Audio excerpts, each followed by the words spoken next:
BPL এর উদ্বোধনী ম্যাচে শান্তর সেঞ্চুরিতে রাজশাহীর বিশাল জয়।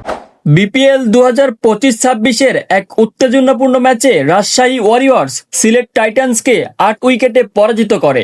ম্যাচের শুরুতে টসে জিতে সিলেট ব্যাটিং করার সিদ্ধান্ত নেয়।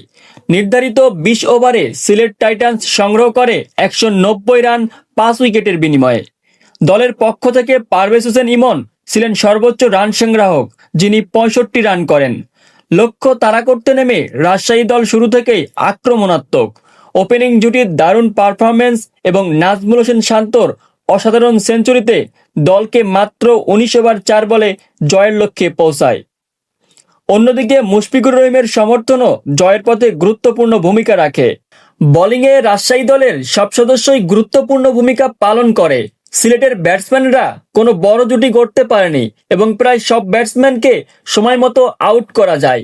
এই সঙ্গেই রাজশাহী ওয়ারিয়র্স নিশ্চিত করে একটি বড় জয়। ম্যাচ শেষে নাজমুল হোসেন শান্ত নির্বাচিত হন ম্যান অব দ্য ম্যাচ হিসেবে, কারণ তার ব্যাটিংয়ে দলের জয় মূল চাবিকাঠি। আজকের জয় রাজশাহীর আত্মবিশ্বাস বাড়িয়েছে এবং তাদের টুর্নামেন্টে শীর্ষস্থান ধরে রাখার লক্ষ্যকে শক্তিশালী করেছে। দেশান্ত স্পোর্টস লাইন, এমডি উজ্জ্বল হোসাইন, দেশান্ত টেলিভিশন।